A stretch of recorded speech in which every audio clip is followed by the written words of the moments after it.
बिस्मिल्लाहिर्रहमानिर्रहीम। अस्सलाम वालेकुम। मैं समी इब्राहिम, आप देख रहे हैं हमारा यूट्यूब और फेसबुक चैनल। इस्लामाबाद में बड़ी तेज़ी से वाक़यात हो रहे हैं, हैपनिंग्स हो रही हैं, मुलाकातें हो रही हैं और कोशिश की जा रही है कि कोई नतीजा निकल आए इंतखाब की सूरत में, लेकिन लगता ऐसा नहीं है। इसलिए कि पीडीएम की जो पार्टियां हैं एडमेंट हैं और वो इक़्तिदार छोड़ने के लिए तैयार नहीं है, अपने एहतसाब से डरती हैं और बज़ाहिर जो ताकतवर लोग हैं उनकी उन्हें हमायत हासिल है। I will not mince my words. Activities क्या हुई?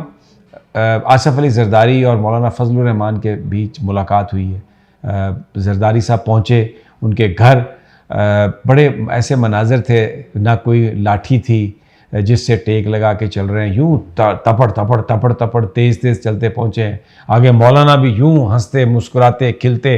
यानी मैं हैरान हूँ, हुकूमत में है तो बीमारी कोई नहीं है, और थोड़ा सा हुकूमत जाने का मामला आता है या अपोजिशन में चले जाते हैं तो कमर झुक जाती है, दांत निकल आते हैं, लाठियाँ पकड़ लेते हैं और हॉस्पिटल के बेड से ही नहीं उठते। बहरहाल मुज़ाकरात उनके वहाँ पर हुए, गुफ्तगू हुई और यही जो मौजूदा सूरत हाल है इस पर बातचीत हुई।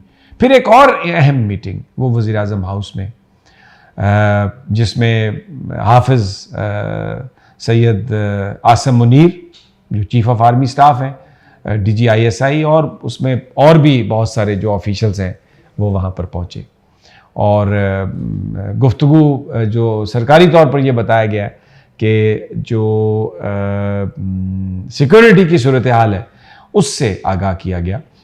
सिक्योरिटी की सूरत हाल हो सकती है, चीफ़ ऑफ आर्मी स्टाफ अभी चाइना के दौरे से वापस आए हैं तो उस हवाले से भी कोई ब्रीफिंग हो सकती है डेफिनेटली, लेकिन जो मौजूदा सूरत हाल है उस पर भी बात हुई होगी, इसलिए कि आज चीफ जस्टिस ऑफ पाकिस्तान ने ये कहा कि जो स्टेट के तमाम ऑर्गन्स जो हैं, सुप्रीम कोर्ट के हर बेंच, हर जज का फैसला मानने के वो पाबंद हैं आईनी तौर पर। बहुत एक क्लियर मैसेज मिला, तो यहाँ पर लोग इसको बड़ी अहमियत दे रहे हैं कि ये जो मुलाकात है इसमें यकीनन कोई बड़ी बात हुई होगी। फिर एक और मुलाकात का तस्करा है जो रात डिनर दिया जनाब चीफ जस्टिस उमर अता बंदयाल ने, जिसमें सुप्रीम कोर्ट के इस वक्त जजेस की तादाद जो है हाजिर सर्विस वो 15 है। 17 जजेस होने चाहिए, 2 की जो वैकेंसी है वो खाली है, वेकेंट है, अभी तक उनका तकर्रर नहीं हुआ, लेकिन 15 में से 14 जजेस शरीक थे डिनर में। सिर्फ एक जज शरीक नहीं थे, काजी फाइज ईसा, और ज़राए हमें ये बताते हैं कि उन्होंने कोई वजह भी नहीं बताई कि वो क्यों नहीं आए। इनविटेशन था लेकिन वो नहीं आए। 14 जजेस आए और जो ज़्यादा गुफ्तगू रही, जो मुझे ज़राए बता रहे हैं, वो ये जो पार्लियामेंट में जो बिल पास किया सुप्रीम कोर्ट के हवाले से, जिसकी आज समाअत हुई 8 मेंबर बेंच ने की, इस हवाले से ज़्यादा गुफ्तगू हुई। बड़ी इम्पॉर्टेंट ये बताया जाता है ये मीटिंग है। इसके अलावा एक और मीटिंग का भी तस्करा है, ये भी 2 बड़ों में हुई है, लेकिन मेरे पर जलते हैं और मेरी ज़बान जलती है, मेरे होंठ ना कहीं जल जाएं अगर मैं बताऊं कि वो मीटिंग हुई है, तो बस ये समझें कि जलाओ ही जलाओ है। इससे आप अंदाज़ा लगा लें कि बड़ी अहम मीटिंग थी वो, और मैंने बड़ी कोशिश की कि मैं आपको बता सकूं। मेरा दिल चाहता है मैं बताऊं, मेरा दिमाग कहता है कि रुक जाओ, इसलिए कि अभी रिपोर्टिंग भी हम कर रहे हैं, सुप्रीम कोर्ट भी जाते हैं, कुछ वीलॉग भी करते हैं। मैंने पिछले कई दिनों से जो टिकटॉक है उसको रोका हुआ है क्योंकि उसका बड़ा एक खौफनाक रिएक्शन आया और मुझे ये कहा गया कि उठा लेंगे तुम्हें। कराची से आया ये, तो मैं इसलिए ज़रा मैं बेसिकली डर बिल्कुल नहीं रहा, यकीन करें, कोई डर नहीं है, कोई खौफ नहीं है, लेकिन सोचता ये हूं कि अगर बिल्कुल मंजर आम से अगर हट जाऊं तो फिर कंट्रीब्यूशन तो कुछ भी नहीं कर सकूंगा। तो जितनी भी कंट्रीब्यूशन कर सकूं, कम से कम इस शमा को, इस आज़ादी के इस दिए को अगर मैं चल रहा हूं लेके, और हवाएं अगर आ रही हैं तो यूं हाथ रख के उसको बुझने से बचा रहा हूं, तो मेरा ख्याल है कि ये बेटर स्ट्रेटजी है। लेकिन बड़ी जलाओ किस्म की मुलाकात है, बड़ी मैं कहता हूं बेनौट किस्म की मुलाकात है, और यकीनन उसका ताल्लुक हमारी सारी सूरत हाल से है। अच्छा, अब एक और इजलास हुआ, ये कौमी असम्बली की इस्तेहकाक कमेटी। कासिम नून साहब, बड़ी शोहरत है उनकी माशाल्लाह। बताया जाता है कि 8-9 बजे के बाद गुफ्तगू करना उनसे खासा मुश्किल होता है। उनकी गुफ्तगू को समझने के लिए आपकी जो फ्रीक्वेंसी और जो वेवलेंथ है वो सेम होनी चाहिए, अदरवाइज आपको समझ नहीं आती। और बहुत अच्छे मेहमान नवाज हैं शाम के वो, और माशाल्लाह आपको खिदमत तवाज़ो बहुत अच्छी करते हैं। वहां उनकी सदारत में इस्तेहकाक कमेटी ने कहा कि ये जजेस तौहीन पार्लियामेंट कर रहे हैं और इस पे इनके खिलाफ अब एक बिल बनना चाहिए तौहीन पार्लियामेंट का, कि कोई पार्लियामेंट की तौहीन ना कर सके, उनके अरकान की तौहीन ना कर सके।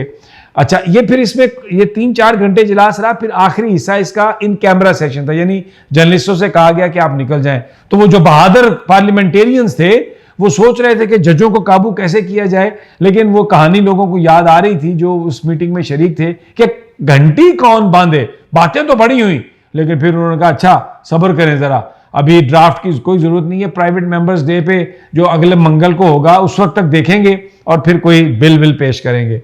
अंदाजा लगाएं, ये लोग अब एक कानून के जरिए चाहते हैं हमारी इज्जत करें, जिनके ऊपर करप्शन के चार्जेस हैं, अरबों रुपए की करप्शन, कत्ल के इल्जामात, जेलों में रहने वाले क्रिमिनल्स, पैसे की बलबोते की बुनियाद पर, पैसे के बलबोते पर ये आ जाते हैं असम्बलीज में और कहते हैं हमारी इज्जत करो। ओ अकल के अंधो, रिस्पेक्ट अर्न की जाती है, रिस्पेक्ट पैसे से नहीं मिलती, रिस्पेक्ट कवानीन से नहीं मिलती।